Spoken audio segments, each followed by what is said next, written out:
Shalom uvracha. Le sujet traité aujourd'hui, comment éduquer à la Yirat Shamayim. Alors, dans un premier temps, bien entendu, on va définir c'est quoi la Yirat Shamayim. Alors, on peut dire que la Yirat Shamayim, c'est en fait le fait d'être fidèle à ses valeurs coûte que coûte. Je vous donne un exemple. Par exemple, quand Abraham Avinu dans la Torah, Kadosh Baruch Hu, comme vous le savez sans doute, lui a demandé de sacrifier son fils unique, Pincha Echidecha, Asher Ahavta, celui que tu aimais tellement, que tu as tellement attendu pour l'avoir, parce que, comme vous le savez sans doute, Sarah était stérile, ils ont été obligés d'attendre, d'arriver à l'âge de la centaine pour pouvoir avoir Yitzhak dans des conditions complètement miraculeuses. Et alors qu'Abraham Avinu s'était battu toute sa vie pour prêcher l'existence d'un Dieu unique et qui ne veut surtout pas les sacrifices humains, puisque à l'époque c'était l'idolâtrie, c'était la grande mode, et l'une des idolâtries, c'était le molaire. Effectivement, ils sacrifiaient des enfants dans les flammes, dans le feu, pour leurs idoles. Et donc, Abraham Avinu va venir toute sa vie, il va se battre contre ça. Et après s'être battu contre ça, après avoir réussi à convaincre la moitié du monde qu'il avait un Dieu unique, et que ce Dieu, il était miséricordieux, et qu'il était bonté, et qu'il voulait surtout pas des sacrifices humains, Dieu vient, lui dit, ton fils unique, celui que tu aimes tellement, tu vas le sacrifier. Vous comprenez que ici, le conflit d'intérêt, la frustration, c'est plus que de la frustration, c'est difficile de mettre un mot sur ce qu'il a pu ressentir Abraham Avinu quand Kadosh Baruch Hu lui a demandé cette chose-là, était incommensurable, était immense. Et pourtant, Abraham Avinu s'était fixé comme valeur, comme règle d'écouter Dieu coûte que coûte. Et c'est ce qu'il a fait. Effectivement, dans la Torah, on voit qu'après le sacrifice, Dieu lui dit, Ki ata yadati kir Elohim ata. Maintenant, je sais que tu as la Yirat Shamayim. Tu es Yir'e Elohim.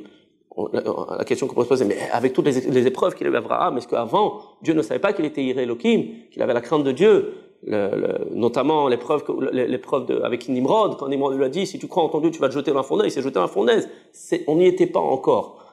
Quand on est arrivé, en fait, à ce point culminant des épreuves de Abraham Avinu, que même quand il y avait un intérêt énorme, même qu'il y avait un enjeu qui était énorme pour lui, eh bien quand même, il est resté fidèle à ses valeurs, il est resté fidèle à écouter la parole de Dieu, coûte que coûte. À ce moment-là seulement, Akadosh Baruch Hu lui a dit, Ki ata yadati kir Elohim ata.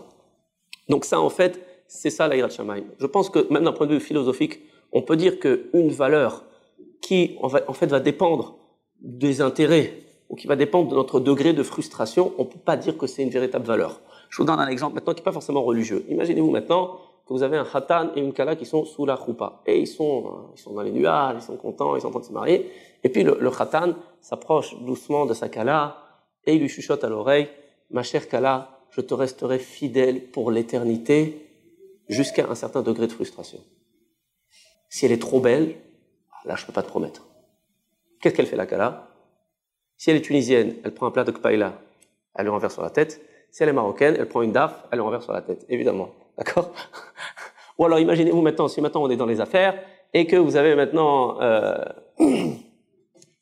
le grand patron de l'entreprise Apple, qui va maintenant nommer un nouveau président directeur général, un nouveau PDG. Le PDG arrive, et il dit au grand patron de Apple, merci beaucoup de m'avoir choisi pour être le PDG de Apple. Je vous jure, je vous garantis que je serai fidèle à Apple. Je passerai jamais les codes, parce que vous savez qu'il y a toutes sortes de codes, que si vous passez à la concurrence, il y a toutes sortes de secrets professionnels, alors, qui sont critiques, d'accord? Et là, le PDG promet au grand patron de Apple, je vous jure que je resterai toujours fidèle tous les secrets professionnels de Apple jusqu'à $1 million. Si on me donne 1,1 million, là, je cède. Le patron d'Apple dit, mais c'est un rigolo, celui-là. Virez tout de suite, d'accord? Donc, même dans le monde, qui n'est pas forcément un monde religieux, dans le monde laïque, et même d'un point de vue philosophique, on peut très bien comprendre qu'une valeur qui va dépendre, en fait, d'intérêt, qu'une valeur qui n'est pas solide chez un être humain, c'est pas une valeur.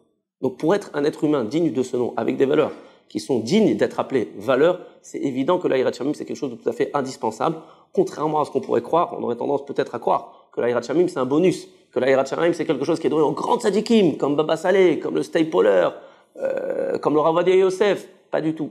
La Yirat Shamayim, c'est ce qui fait en fait la distinction entre quelqu'un qui est un Adam, qui est un homme digne de ce nom, à l'image de Dieu, et quelqu'un qui peut avoir des valeurs, qui peut bien se comporter, mais jusqu'à un certain degré d'intérêt personnel, jusqu'à un certain degré de frustration. Malheureusement, l'histoire nous a prouvé que des gens qui n'étaient pas forcément des gens qui étaient immoraux, et qui étaient forcément des gens qui étaient mauvais, dans certaines situations, ont pu se comporter de façon monstrueuse, tout simplement parce qu'il y avait des intérêts énormes. D'accord. Pendant la Shoah, malheureusement, beaucoup de Français ont collaboré avec l'ennemi. Et difficile de dire que tous ces Français qui ont collaboré avec l'ennemi avant la guerre étaient des antisémites notoires. Difficile à dire. Certains étaient effectivement des antisémites notoires, mais c'est sûr et certain que certains de ces Français n'étaient pas forcément des gens qui détestaient les Juifs. Alors qu'est-ce qui s'est passé que pendant la Deuxième Guerre mondiale, eh ben en fait, vous avez la majorité de la population française maintenant qui a collaboré avec l'ennemi et qui a donné des enfants à la mort, d'accord, dans les camps de la mort. Eh ben c'est tout simplement parce qu'on a réussi à les convaincre qu'à ce moment-là où l'économie allait mal, à ce moment-là où il y avait des intérêts, on a réussi à les convaincre qu'en fait, si l'économie va tellement mal, si vous n'arrivez plus à vous acheter ce que vous voulez, si vous n'arrivez plus maintenant à bien vivre comme vous voulez, comme vous le vouliez, eh ben c'est à cause des Juifs.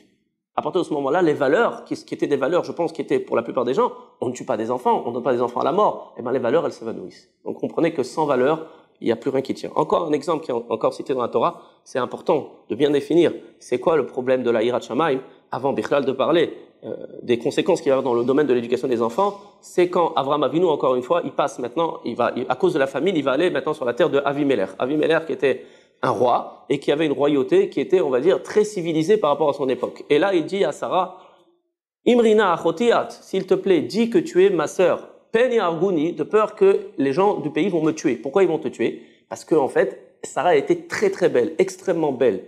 Est-ce que maintenant c'était dans les us et coutumes de ce pays que quand on voit une belle femme, on assassine son mari pour lui piquer sa femme? Bien sûr que non, on voit ça de la fin de la paracha, puisque Avimelech dit, pour finir à la fin de la paracha, c'est lui qui a failli se marier avec Sarah, et quand il découvre que c'est la femme de Abraham, il va réprimander Abraham. Il dit, pourquoi tu as fait une chose pareille? Pourquoi tu m'as pas dit que c'était ta femme? Pourquoi tu vas ramener maintenant sur mon royaume une faute tellement grave? Donc ça veut dire qu'Avimelech savait très bien que c'était une faute grave de prendre la femme de son prochain. Et pourtant, Avraham Avinu nous dit, En irat Elokim bamakom hazeh, comme il n'y a pas de irat Elokim bamakom hazeh, pour finir, si je dis que tu es ma femme, ils me tueront. Ils n'auront aucun problème de me tuer pour prendre Sarah. Parce que vous comprenez que Sarah, qui était une grande sadéquette, on ne peut pas la séduire.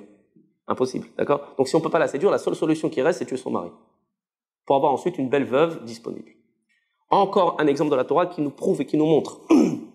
Sachez une chose, là où il n'y a pas de hirat Elokim, là où il n'y a pas de crainte de Dieu, les valeurs, en fait, elles sont complètement, c'est pas des valeurs. Les valeurs, en fait, elles vont dépendre, en fait, des intérêts, des conflits d'intérêts qu'il va y avoir. Donc, en fait, c'est pas des vraies valeurs. Et qu'un être humain qui est quelqu'un de très bien, si vous le mettez dans une situation maintenant très difficile, si ça se trouve, ces valeurs, il les tiendra pas. La plupart du temps, il les tiendra pas s'il n'a pas de hirat shamayim.